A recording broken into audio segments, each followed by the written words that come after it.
How do some of the world's sharpest minds start their day? By putting their brain first. And it's not just our secret leaders who kick off every day with heights. From Stephen Fry to best-selling author and fellow podcaster Dr. Rangan Chatterjee, who give us rave reviews. So if you care about your brain's health and cognitive potential, think heights. Listeners can get 25% off their first month with the code LEADERSHEIGHTS at www.yourheights.com. Good morning, good afternoon, good evening, wherever you are in the world. As I've been told recently by Rich, there's a very good chance that you'll be in Africa. As one of 2% chance. A 2% chance you'll be in Africa. A very good chance. That sounds a bit like my DNA results from 23andMe. But if you are in Britain, then hello and welcome to another episode. I think this is episode 13, it is, isn't it? unlucky for some. Unlucky for some, but lucky for our guest, Vincent Clancy. Actually, not quite right. It's Vincent Dignan, now known as Vin Clancy. Yeah. There is a human being that's gone through... Not Vin Diesel. Not Vin Diesel. No, and also not to be confused with The Rock. But just as sparkling a personality, not as good in a wrestling ring. Better dress sense. Yes, definitely. So the best way to describe Vin is a very self-assured, accomplished growth hacker who, in the London technology scene, built up a personal brand, and where we personally felt that he was a perfect addition for Series 1 of The Secret Lives of Leaders, simply because he offers us something different. He hasn't created a big brand like Mr. and Mrs. Smith or, like BBH or anything like that is tangible that people know. It's not a big B2B business, it's not a big B2C business. He is the business, and his personal approach to growth hacking, online digital marketing tricks has actually amassed him an enormous global fan base on Facebook. That is pretty much his bread and butter. And I've had personal experience working with Vin on a professional level, and whilst he definitely divides opinion in terms of his attitude, his way of being, the way he looks, etc., I can guarantee from a personal experience that there's a lot of substance behind what he says, and that he's not all talk. So I think it's a really interesting interview. I think he shares a lot of fascinating insights that you don't get from other people. He's very candid. I hope that, by listening to this, you will come away buzzing with ideas, lots of ideas of how you can grow your business. And Rich, do you want to give us a line leading into this week's episode? Clearly the stuff he does works, so it's worth listening to. That's very good. Succinct. I like it. Okay, enjoy. Off we go. From Runway East Studios in London, welcome to The Secret Lives of Leaders.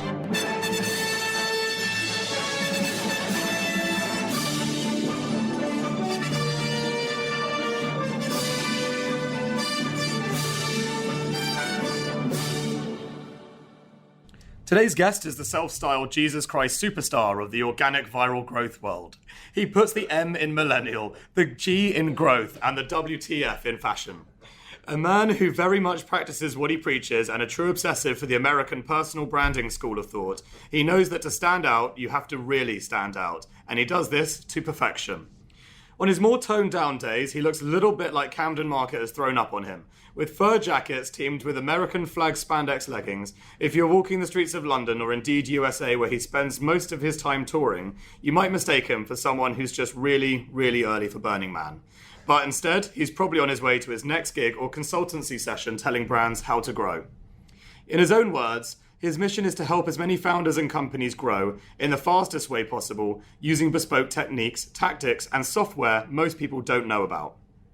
Whilst his oversharing and very un-British attitude towards self-promotion doesn't resonate with everyone, it's categorically impossible to ignore Vincent once you've made contact. And underneath all the outfits and image is simply a guy interested to see how he can help others succeed with the knowledge he's accumulated. From living off benefits to touring the West Coast inspiring young entrepreneurs and makers how to build an audience, Vincent's life has gone from rags to riches in very little time, and should be viewed as an inspiration that anyone with a strong work ethic, positive attitude, and most importantly, the self-belief and confidence in what makes you unique and interesting is your pathway to success. So without further ado, and to tell his story in his own words, welcome Vincent Dignan. Oh, thank you. That was a great intro. I just want to pick up one thing you said. It's not to some people's tastes. Well, I mean, there's two sides to that. Firstly, like, your ego is just like, well, F those guys anyway. Yeah. But on a more broad level, I'm building a life where no one can say no to me. I think that's the key to building an internet marketing, selling information business. I don't have to go with my cap in hand to brands or investors and say, this is me a certain way, this is the me of you that you want. I have a tribe who follows me. I open up a group coaching, people flood in, or I sell a book and people flood in that way.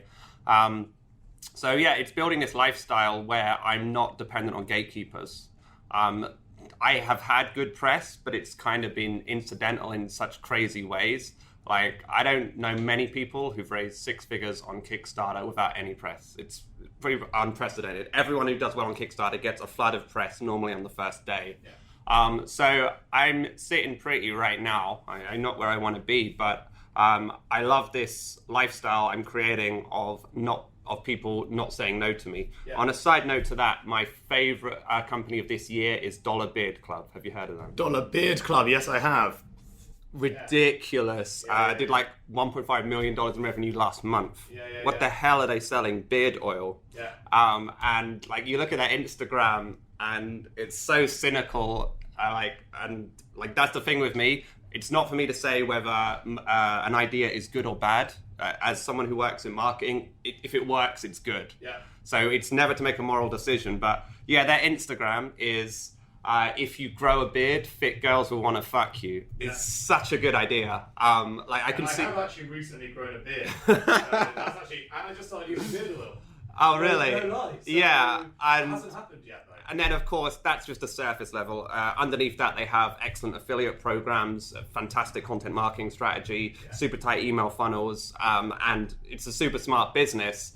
But and again, they're selling directly to consumer. And as we've seen with Dollar Shave Club, that can be worth $1 billion now. I love this idea of the end of gatekeepers. It's really exciting to me. So just being yourself and putting it out there and doing it your fucking way. Yeah, okay. Absolutely. Well, we will come on to that and what you do well. So just to get a little bit inside the mind of Vincent Dignan, let's do a very quick fire round. So UK or US? US. Of course. I mean, I knew the answer to this, but natural. Give us a reason why. I'm amazed that people in London are not looking west. Yeah. There's 100 times more money. The market's 100 times bigger. They're more open-minded to new ideas. Now, yes, there's the visa situation and the work visa situation, but you've got to at least have ambitions to go and do that. It's such a no-brainer. You speak English, they speak English. It's a massive market for you to start going out there. And some people say it's been the graveyard of many British startups, and that is true, but there's graveyards everywhere for British startups. Yeah. Under every conceivable metric, America is a better place to be. Very fair. So, David Bowie or Freddie Mercury? Freddie Mercury. Bowie has probably inspired my outfit to a certain extent, but he doesn't have many great songs. I love Bowie. I always take my mum to see the Bowie trivias and stuff, but Queen had much better songs. Fair play. Donald Trump or Vladimir Putin? Who's had more hits? Oh man, I don't know much. I mean, I don't follow news and politics outright, and I don't really know anything about Putin, but Trump's copy in his tweets is insane. It's been fantastic. He's the best copywriter in the world as far as I'm concerned. Amazing what he does with neuro-linguistic processing, what he does with the way he puts a word before someone's name, such as Crooked Hillary or Little Marco. And how funny his tweets are. It's so hard to hate someone when they're funny. When someone is funny, they can get away with a hell of a lot. So do you actually think that he is a genius? Well, I was talking to my philosopher about this. He was like, have you ever sat through 4 hours of one of his talks? It's complete gibberish. And then out of that 4 hours comes 5 or 6 incredible quotes. And they're the ones you hear about. I'm of the opinion that he's smart and he knows what he's doing. And someone in San Francisco was telling me he has this secret NLP coach, not even his team knows about. So yeah, I don't know. I think the quality of his copy is amazing. People are emotionally led, not rational led. So they can't see what he's doing. Whereas I can see this is what he's trying to do. It's very smart. Fair. Okay. Let's see if you have as much commentary on this one. And I'm going to take a guess that you're aligning with me, judging by what's on your t-shirt, but cats or dogs? Cats. Yeah, and is that just because of the internet fame side, or? Well, I was speaking to, I don't want to talk about a philosopher too much, but he was saying dogs are really stupid animals. They've evolved from wolves, which used to be very smart animals that hunted in packs, and then we brought them into the house, tamed the hell out of them.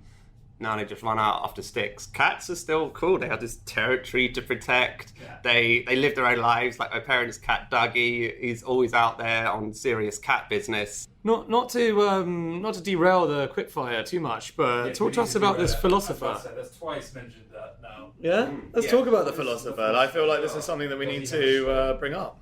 Yeah, so he is like... I'm not really interested in most people. I'm not really interested in most things. But he's someone who I can speak to a lot and be interested with, and he challenges me, and he makes me think a lot larger than I normally do. Yeah. So for instance, if we're talking about traditional goal setting, let's say you have a goal.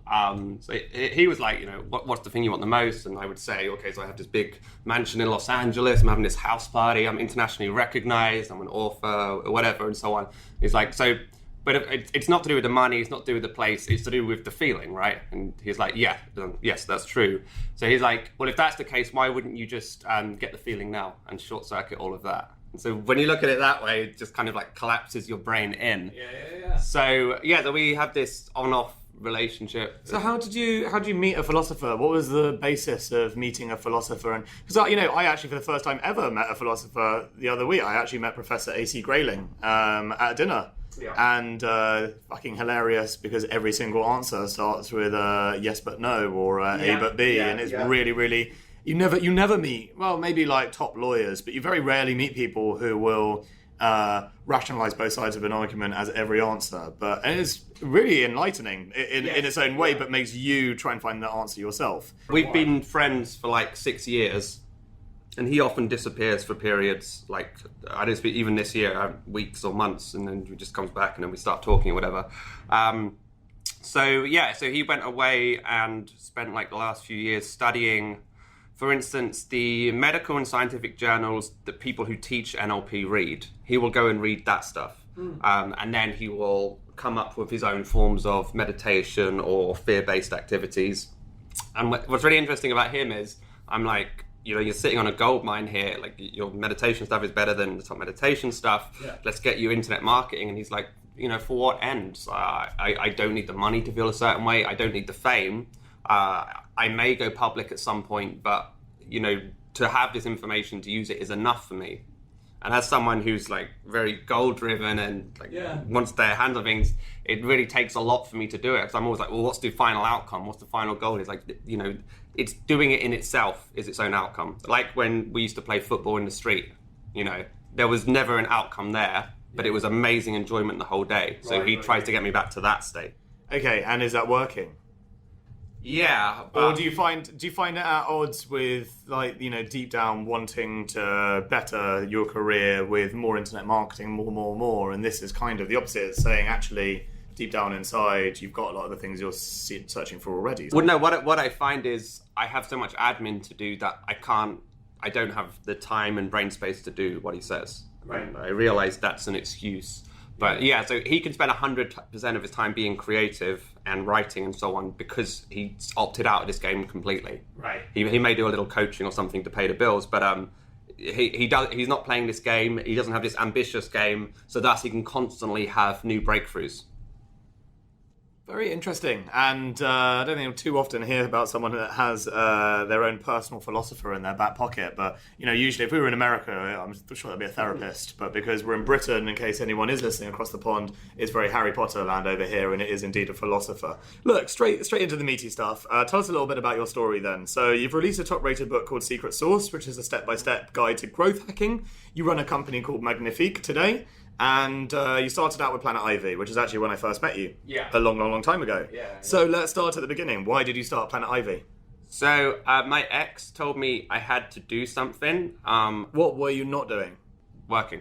You were just like lazing around. I wasn't lazing around. I was, at this stage, I was speaking to Lewis, and we had a couple of startup ideas. So for instance, our first startup idea was live marketing for nightclubs.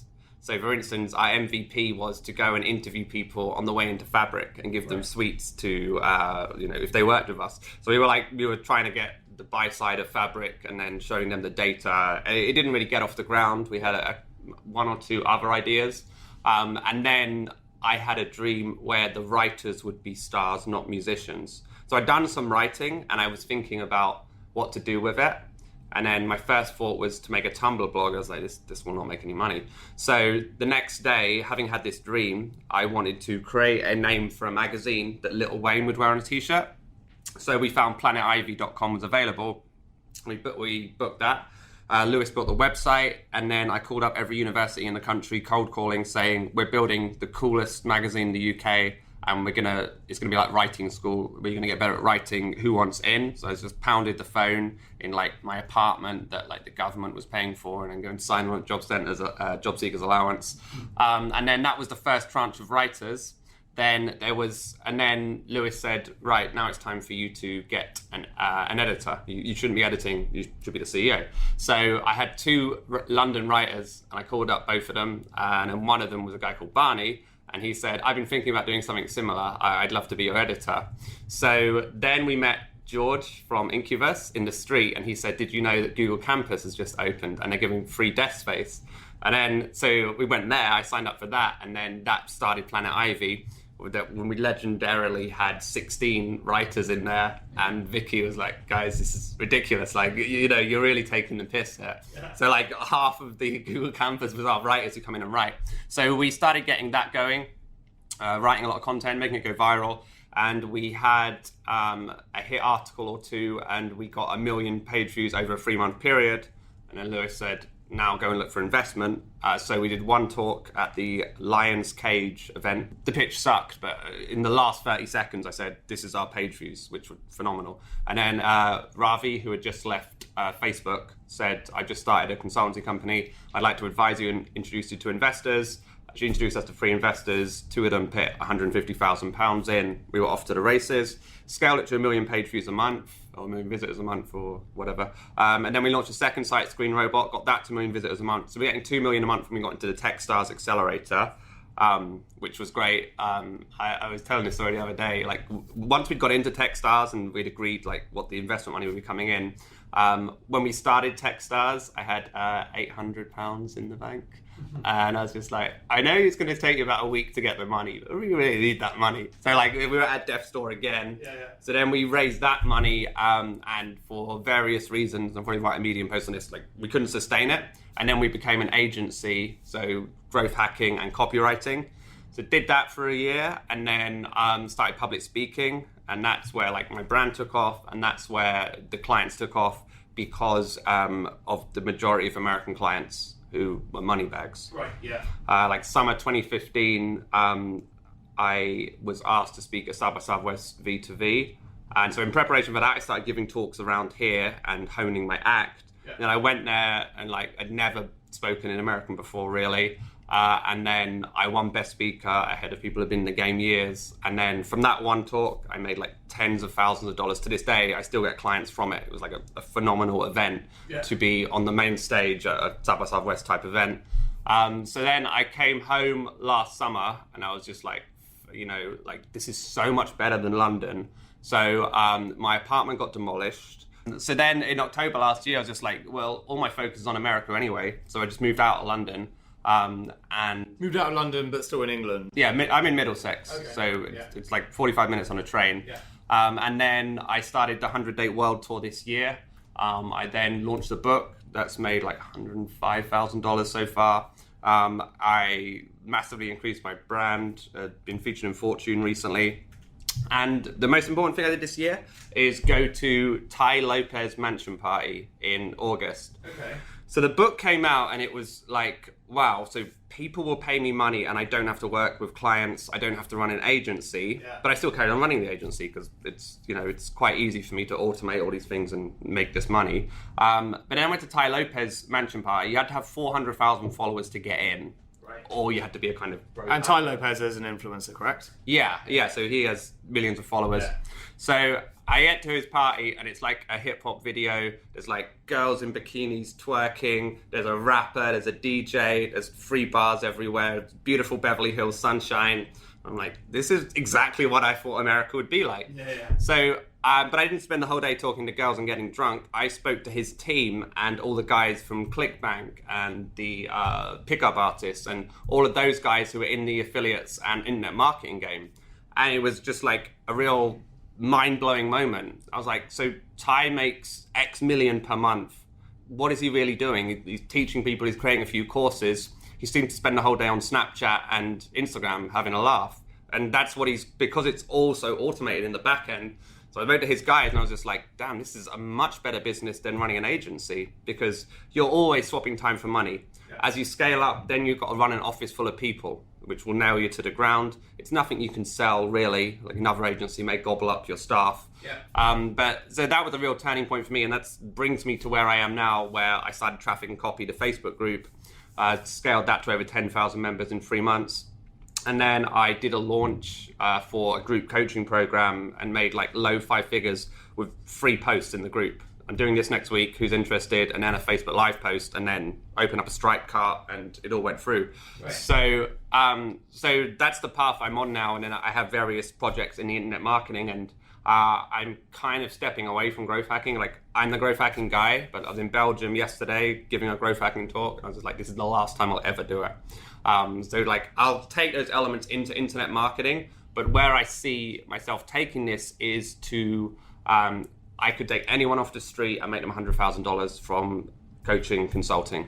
Find what they're interested in, build a Facebook group, add people in by email, upsell to a $50 ebook, then get that customer list, upsell them to $1,000 a month coaching, and so on. So yeah, there's some of this I've seen actually on on Facebook, of course. So people actually taking you through these consultancy courses where they guarantee you over a certain period of months, through expert coaching and expert this and that, they will take you to $100,000 a month, whatever it might be. So are you taking a leaf out of their book? Are you doing something slightly different with that? What is the insanely scalable part of that you are so passionate about? Sure. So I'm not necessarily teaching coaches to be coaches. Like, my friend Diana does that. She's like, if you don't make $100,000, then I'll give you all your money back. Like, she's so confident in that. I'm not necessarily doing that. It's one aspect of what I'm doing. The idea of selling information is so key, and it's at the start of its journey, so it's not played out. Where you build a community, you put out content. The essential is you have to write a lot of content, like that's or produce a lot of video content. But this will work for creative people. This will work for lawyers who don't want to work for big firms. I can teach people like the basics. But there's so many ways you can slice the pie. It's basically the fame model. Once you have followers and you're famous, you can sell anything, really. Then you come up with new products and you sell it. So there's this idea of micro fame, and that's what Ty Lopez has. No one has heard of him, but he can quietly make millions of dollars every month and in this tiny niche. And so if someone just gets a tiny slice of that, for most people to make $5,000 a month, they're going to be super excited. That's 5 coaching clients. So just going back to Planet Ivy, so your story on there, so you did raise money for it and you got into Techstars, so how come you decided to shut it down? Was it just not growing and you were like, what's the point? And also you mentioned that you turned it into an agency, so that's a very different business model for investors. So what was the reaction? What was your relationship like with your investors when you told them? The investors were shocked because 99% of other companies just fold. Right. They were shocked that I turned it into something. So they were pleased to a certain extent that I'd managed to take it off life support and get it to like instantly to 5 figures in revenue a month, and then just carried it on from there. Is it still functional? No. No. Okay, fine. So. Yeah. So ultimately they weren't happy. The game is the game. Okay, so just going back to, telling companies how it is, but then not trampling on egos. Does that mean that you still go in there and tell them that everything they're doing is wrong, but it's not actually the leader's fault? Is that basically the careful way of doing this? Well, I do a little less consulting now, but for instance, you need to have client control because, I've been coaching and selling like a year and a half proper, and firstly, a lot of people don't do the work. So now I say when I have a new coaching client, you have paid this money for my attention. If you actually want me to turn up the calls, you have to do the homework we set each week or you lose the privilege. Secondly, I've started saying most recently, you have hired me because I have more knowledge than you. There's just no other nice way to put it. Yeah. I was like, so you cannot objection handle when I give you ideas. Because I'm primarily there to give ideas. I sometimes use my agency to actually do the work, but more so I tend to consult with people and just show them new ways of doing things and why what they might be doing is wrong, because people are just full of biases, confirmation bias and so on. So you have to handle that in the right way. Okay, that's really interesting. So you say you're doing less and less consulting. More and more coaching, is that the right way to think about it? Yeah, so group coaching, selling information, and working directly with founders. So you mean basically writing a lot of content that is therefore scalable? That's a scalable part of your business, essentially. It's insight, sticking it on paper and sending it out. Yeah, so and as a side note, I'm talking about this in my talk tonight, I say one of the keys to being successful in business, having working capital. Like this year, I've managed to say no to last year I said no to a lot of clients. This year I said no to even more, so that I could grow my brand, so I could experiment with new things, so I could travel and tour, and out of that comes massive opportunities. But I said to someone very close to me,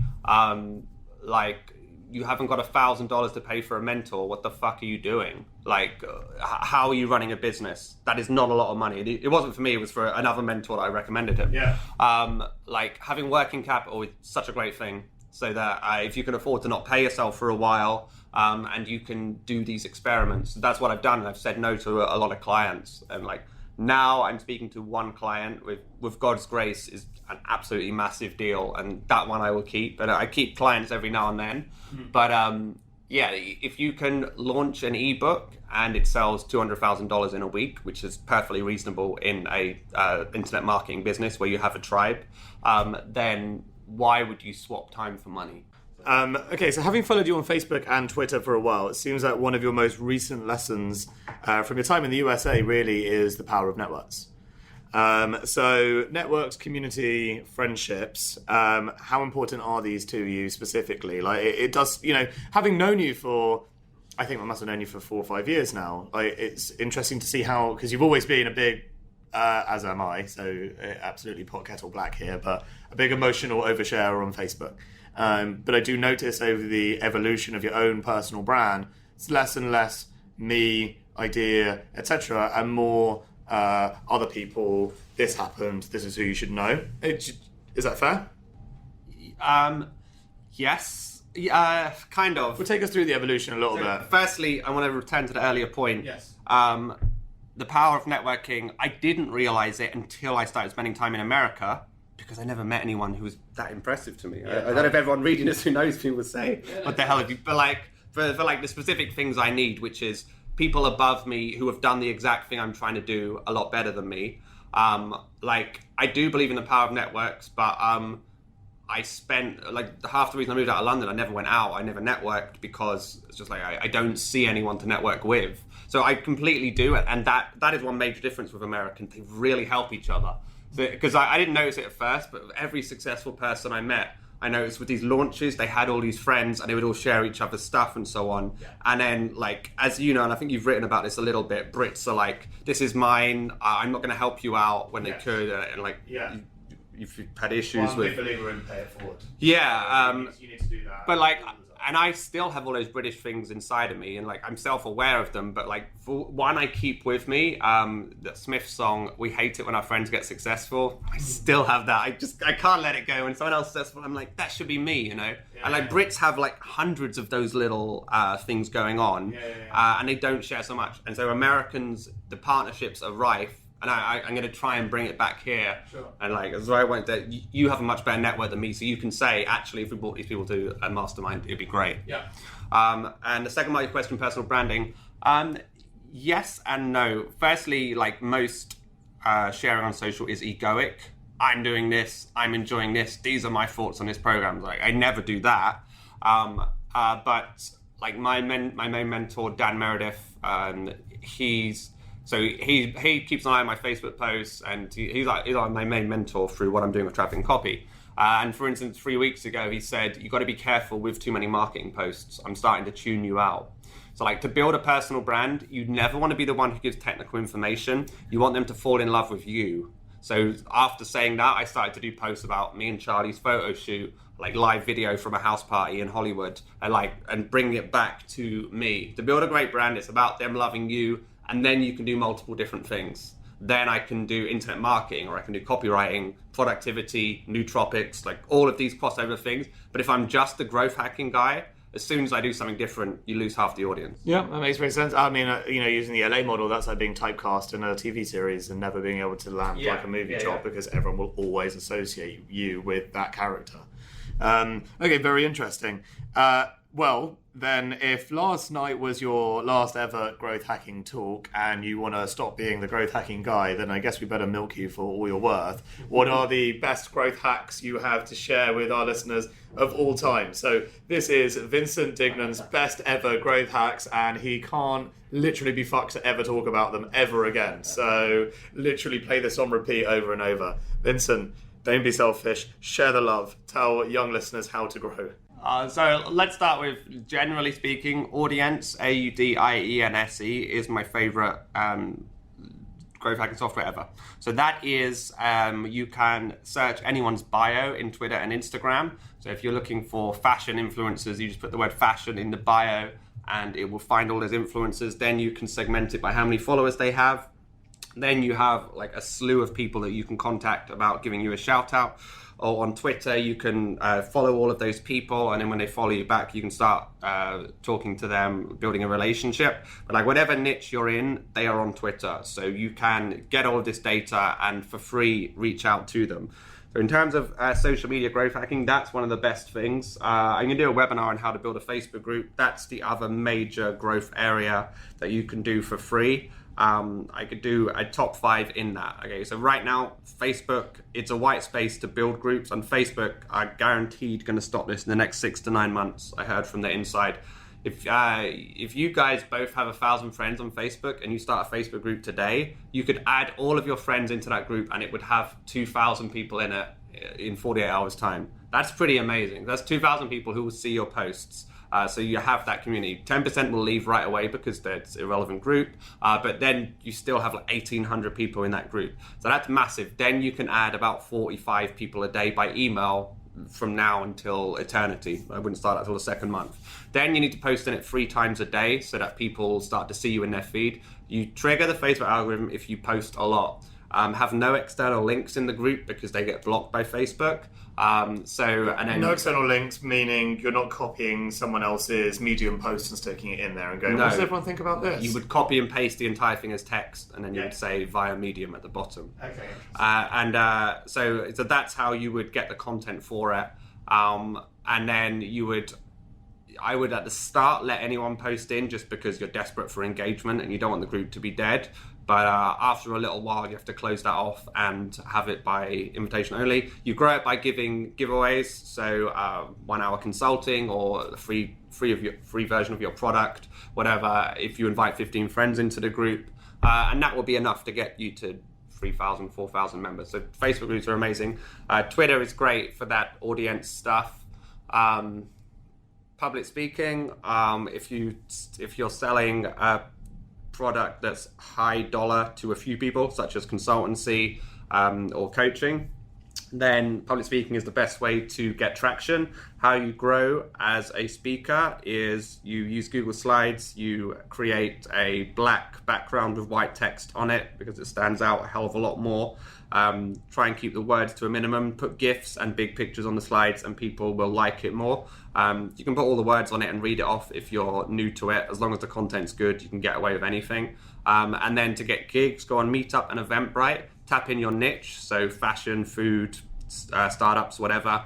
Find all of the active meetups that are happening in your local area. Message them all the same thing. I'm a big fan of your meetup. Can I come and give a talk on 10 ways to improve our industry, or some other clickbait title?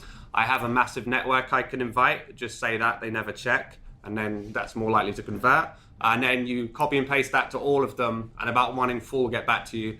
This is the exact strategy. Like I say, I wasn't a public speaker out of strategy. Oxygen Accelerator, I owe a lot to now. They put me on for a talk, and then I presumed it's like one of those things when you don't know the industry, you're kind of sick at it because you don't do all the same things everyone else does. I presumed when you give a talk, you tell people what to do and you give them walkthroughs. So I was like, okay, this is how you do social media, this is how you do copywriting and so on. And then like people were amazed. Well, you need to consult with me. Can you coach me? And then I was like, okay, so public speaking works. I went on Meetup and Eventbrite, and I did all those London talks, Hacker News, We Work Moorgate, everywhere. And then when I got to speak in America, I just did the same thing. I spammed everyone in LA, New York, and SF.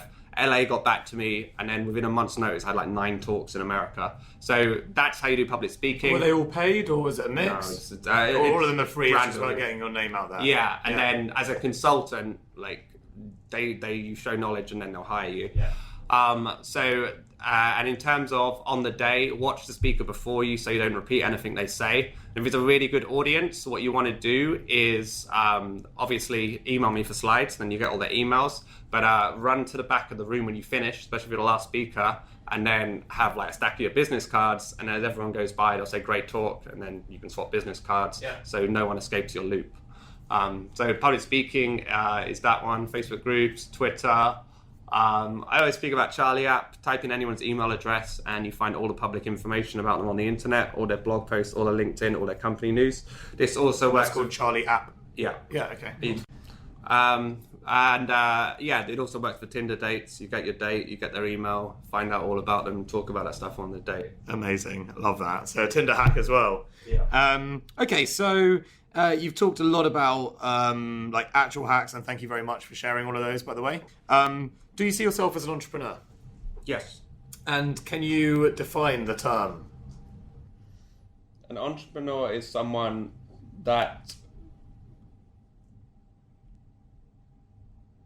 can create wealth without gatekeepers, without having to work with gatekeepers. I like it. How would you describe yourself? Other than that, obviously. A sexually frustrated loner. Yeah. Okay.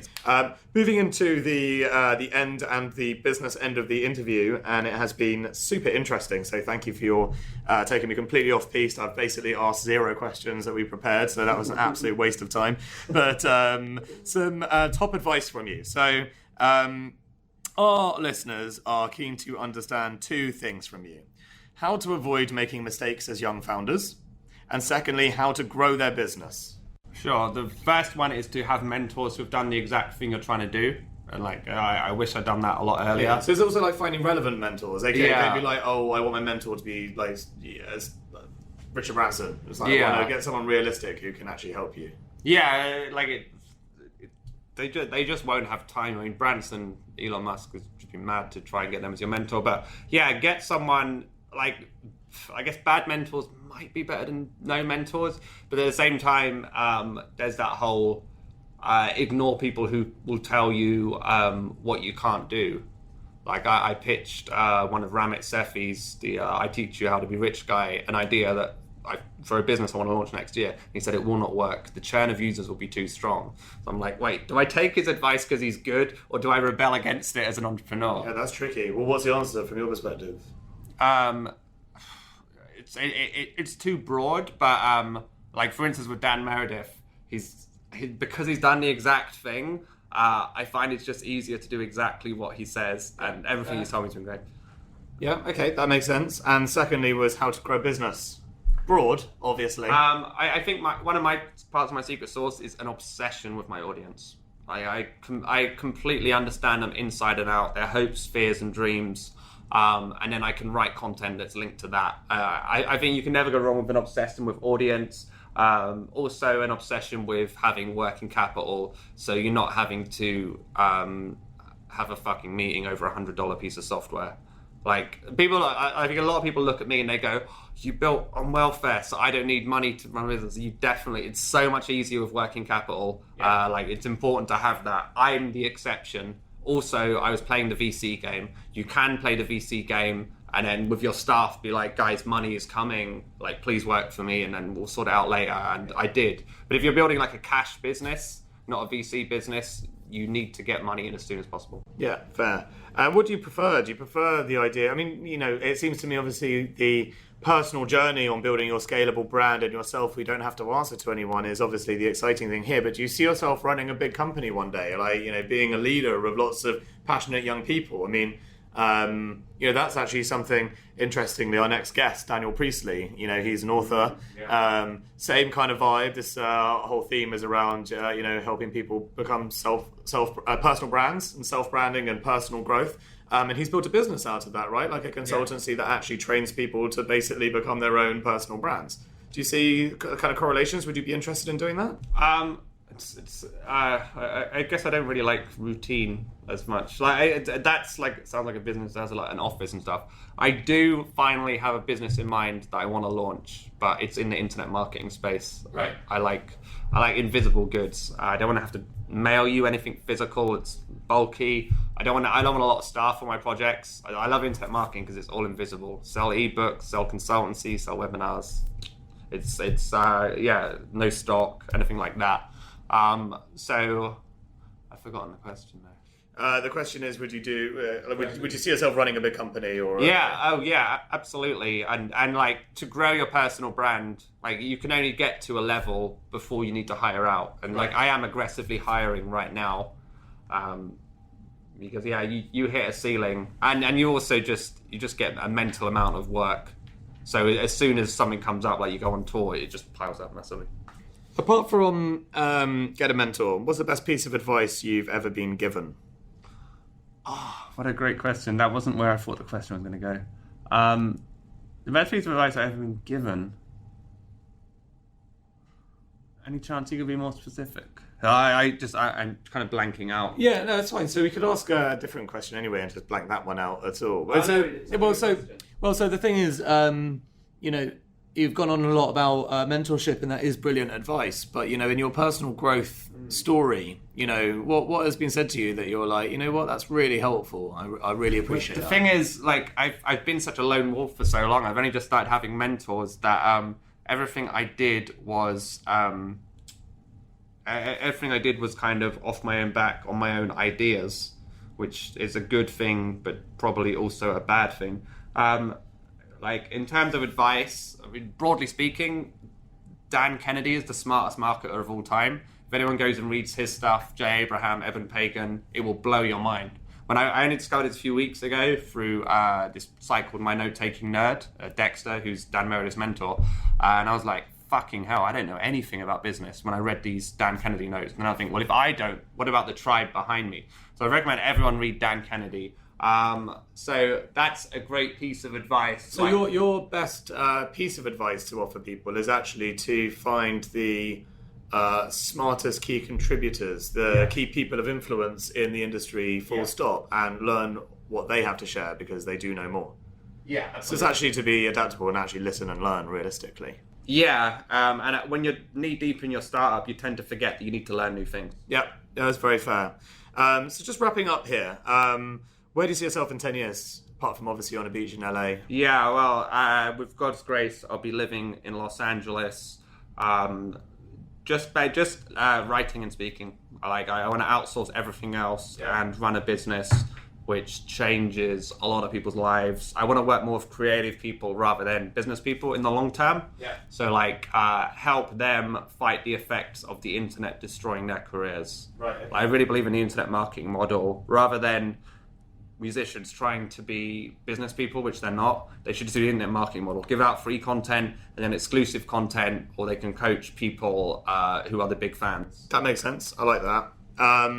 And question around mental health. So you put yourself on a pedestal a lot, and as we explain in the UK, that's just not very well received by a general population, and that in itself is exactly how you get such engaged fans, because they actually really passionately approve of you doing that. And again, good for you. I really respect it, and I think it's something that's always resonated with me, towards you. Do you get trolled? Do you receive a lot of criticism? Does it affect you? And do you find it affects your health and happiness? I don't get trolls, but next year I'm sure I will, because everything I do is kind of trapped in that Facebook group, which I control. I don't even bother trying to guest blog anymore. I guest blog for Huffington Post, and I still do, but you don't get much from it. When I do it in the Facebook group, I just get loads of comments and loads of likes, which is why it's amazing having your own community. Trolls, so I did a talk for, I better not say, I did a talk for someone connected to the government, and someone influential tweeted, "This is a great talk," and they put one of my slides, and then they were connected with loads of normal marketers, and then I got 2 days of hate. Fuck you! You are the marketing Katie Hopkins. I got madness for 2 days because they were traditional marketers, and it was very threatening for them to see that. So I was like, damn, do I want to be famous if this is what I do? So what do I do with trolls? Firstly, I ignore them. I never reply to them. So I follow James Altucher's advice. If you do, it's another 24 hours until they turn off. Yeah. Also, though, in James Altucher says, which I've twisted, which is a lot of people, well, some people who comment are actually mentally ill. Yeah. If a mentally ill person came in and started shouting at you, you wouldn't put them down. So I assume anyone who criticizes me is mentally ill. That's a very safe way to view the world, and beautiful lens. I think that's a really great way to end. So that concludes a passionate and honest interview with arguably one of the best young growth hackers and self-branding experts in the UK. Hopefully in the States soon, so making his mark over on the other side of the Atlantic, using nothing more than the very tactics that he shares and tells others. From benefits in London to beaches in LA, Vincent has proven in a short period of time that he indeed has the secret sauce to personal growth, success and financial riches, and this comes from the Holy Trinity. Step 1, personal brand, point of differentiation. Step 2, unique insight and or specialist skill. And step 3, a powerful network for shared success. If you can find a way to master these, you'll find a way of doubling down on your very own secret sauce and personal success. So thank you very much, Vincent, for your typical honesty, your growth hacks, and your story. And congratulations on the success so far. So since recording that, Vin has actually managed to realise his dream and move full-time to LA. So that is in the last 6 months. Now, Vin's been actually working for about 7 or 8 years on the dream of moving to LA. And everything that he's done in his life has basically been solely and surely working towards that dream. So if what he said in the actual interview didn't inspire you enough, then maybe simply the idea that he had a focus target in mind and achieved it through simply having confidence in his own actions and growing his own brand on social media.